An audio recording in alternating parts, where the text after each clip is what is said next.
नमस्कार students corner या YouTube चॅनलवर मी ओमकार सर्वांचं हार्दिक स्वागत करतो। MHT CET अंतर्गत BEd CETचा जो अभ्यासक्रम आहे तर याच्या CET पासून अगदी कॉलेजमध्ये ॲडमिशन मिळेपर्यंत प्रॉपर माहिती आपल्या चॅनलवरती दिली जाते। तर साधारणतः पुढील 2 ते 3 दिवसांमध्ये कुठल्याही वेळी हे जे कॅप प्रोसेसचे फॉर्म आहेत ते सुरू होतील। या संदर्भात फॉर्म कसा भरायचा, अगदी प्रॉपर माहिती, अगदी फॉर्म चुकू नये यासाठी कोणती काळजी घ्यायची, तर याची परिपूर्ण माहिती अगदी कॉलेजमध्ये ॲडमिशन मिळेपर्यंत प्रॉपर माहिती आपल्या चॅनलवरती दिली जाते। त्यामुळे आजच आपल्या चॅनलला सबस्क्राइब करून ठेवा।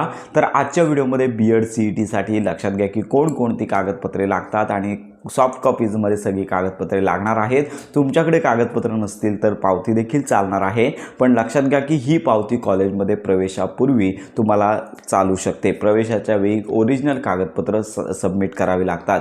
तर आता अनेक विद्यार्थ्यांचा प्रश्न होता की आपण ही यादी पाहणारच आहोत, पण यापूर्वी अनेक विद्यार्थ्यांचा एक महत्त्वाचा प्रश्न होता की माझ्या शिक्षणामध्ये गॅप आहे, गॅप सर्टिफिकेट लागतं का? तर याच्या संदर्भात स्पष्टता म्हणजेच की ऑनलाईन फॉर्म भरण्यापूर्वी म्हणजे जी कॅप प्रोसेस आहे तर याच्या ऑनलाईन फॉर्ममध्ये कुठल्याही प्रकारचं गॅप सर्टिफिकेट लागत नाही। तर ज्यावेळी तुमची कॉलेज अलोकेट होतात, कॉलेज तुम्हाला मिळतात, त्याच्यानंतर ज्यावेळी तुम्ही कॉलेजमध्ये ॲडमिशन घेता त्यावेळेला तुम्हाला गॅप सर्टिफिकेट जर कॉलेजने मागितलं तरच तुम्हाला लागणार आहे। म्हणजेच काय की सध्या गॅप सर्टिफिकेट काढू नका। गॅप सर्टिफिकेट काढण्याची मोठी प्रोसेस नाही आहे, तर तुम्ही अगदी 100 रुपयांच्या बॉन्डवरती तुम्ही हे गॅप सर्टिफिकेट काढू शकता। त्यामुळे ज्यावेळी तुमचं कॉलेजमध्ये ॲडमिशन होईल, साधारणतः अजून 2 महिने लागतील, तर त्यानंतर तुम्हाला लक्षात घ्या की हे गॅप सर्टिफिकेट कॉलेजच्या गरजेनुसार काढायचं आहे, सध्या काढायची गरज नाही। तर अशा प्रकारची माहिती आहे। आता उर्वरित कागदपत्रे कोणकोणती, चला तर या संदर्भात सविस्तर माहिती घेऊया। तर सर्वप्रथम पाहू शकता की हे BEd CETचं मागच्या वर्षीचं कॅप पोर्टल आहे आणि त्याच्यामध्ये तुम्हाला इथे पाहू शकता की कागदपत्रांची यादी, डॉक्युमेंट नेम देण्यात आलेला आहे आणि इथे लक्षात घ्या की तुम्हाला ऑनलाईन घर बसल्या व्हेरिफिकेशन करावं लागतं आणि येथे व्हेरिफिकेशन स्टेटस व्हेरीफाय तुम्हाला पाहायला मिळत आहे आणि जर तुमचं डॉक्युमेंट इनकम्प्लीट असतील तर कमेंटमध्ये तुमचा रिमार्क आल्याचा पाहायला मिळेल। तर आता कुठली डॉक्युमेंट लागणार आहेत पाहू शकता की येथे ॲप्लिकेशन फॉर्म लागणार आहे CETचा। तर हा मागच्या वर्षीचा फॉर्म आहे, तर तुम्हाला ॲप्लिकेशन फॉर्म आहे CETचा 2026चा लागणार आहे। तो डाउनलोड करण्यासाठी सर्वप्रथम CETच्या पेजवरती यायचं आहे आणि येथे आल्यानंतर CET एक्झामिनेशन पोर्टल AY 2026-27 या टॅबवर क्लिक करायचं आहे। येथे आल्यानंतर लक्षात घ्या की तुमचं लॉग इन ID आणि पासवर्ड न चुकता टाईप करायचं आहे आणि त्यानंतर साइन इन या पेजवर क्लिक करायचं आहे। येथे आल्यानंतर पाहू शकता की तुमची प्रोफाईल तुम्हाला पाहायला मिळेल। या ठिकाणी ॲप्लिकेशन पाहण्यासाठी CET रजिस्ट्रेशन या टॅबवर क्लिक करायचं आहे। या ठिकाणी पाहू शकता की अंडर ग्रॅज्युएट या ठिकाणी MH BEd जनरल आणि special and BEd ELCT CET 2026 या टॅबवर क्लिक करायचं आहे। येथे तुम्हाला रजिस्ट्रेशन क्लोज अशा प्रकारची विंडो पाहायला मिळेल। डाव्या बाजूला पाहू शकता की पेमेंट हिस्ट्री या टॅबवर क्लिक करायचं आहे। येथे तुम्हाला पाहू शकता की सगळ्यात शेवटचा ऑप्शन आहे व्ह्यू फॉर्म या टॅबवर क्लिक करायचं आहे।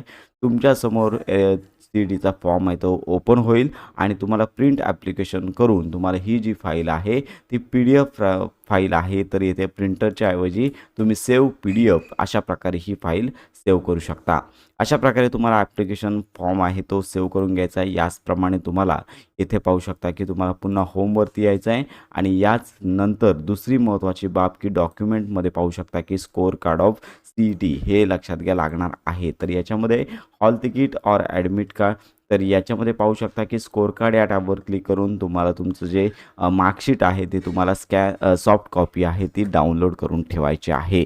तर हा महत्त्वाचा दुसरा पुरावा लागणार आहे। पहिला ॲप्लिकेशन फॉर्म लागणार आहेत, त्याच्यानंतर स्कोर कार्ड लागणार आहे आणि त्याच्यानंतर महाराष्ट्रामध्ये जन्म झाल्याचा पुरावा, याच्यामध्ये डोमासाईल सर्टिफिकेट, त्याचबरोबर birth certificate, school leaving certificate, community nativity, लक्षात घ्या date of birth certificate of the candidate, लक्षात घ्या तुमचा जन्म महाराष्ट्रात झालेला यापैकी कोणताही पुरावा तुम्हाला कंपल्सरी एक सादर करावा लागणार आहे। त्याच्यानंतर जे विद्यार्थी कास्टमधून येतात, रिझर्व कॅटेगरी अंतर्गत येतात, तर त्यांना कास्ट सर्टिफिकेट लागणार आहे।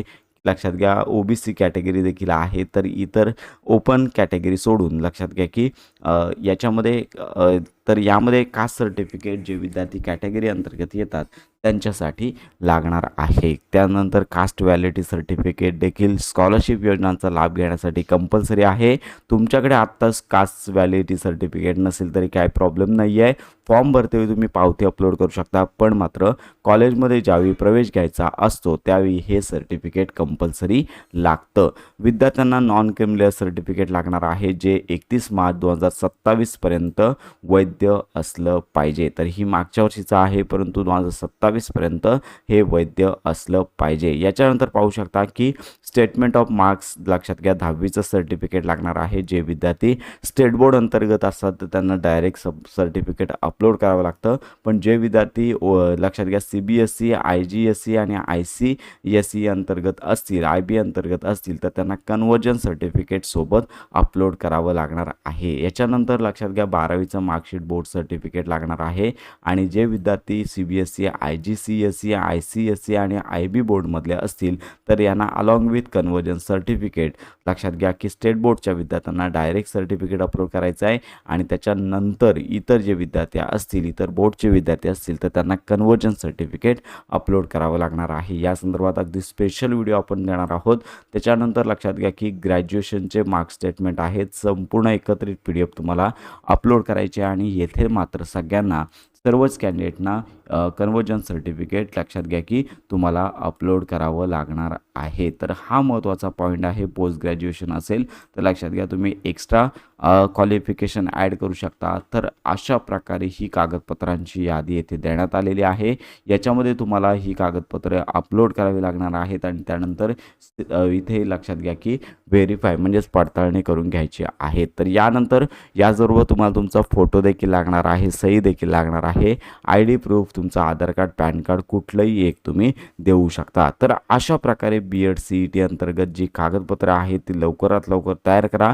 पुढील काही दिवसांमध्ये लगेचच BEd कॅप प्रोसेस सुरू होणार आहे. या संदर्भातली खात्रीशीर माहिती आपण देणार आहोत. तर अशा प्रकारची ही महत्त्वाची माहिती सर्वांपर्यंत नक्की शेअर करा. BEd ॲडमिशन संदर्भात खात्रीशीर माहितीसाठी आपल्या स्टुडंट्स कॉर्नर या यूट्यूब चॅनलच्या कनेक्टमध्ये राहा.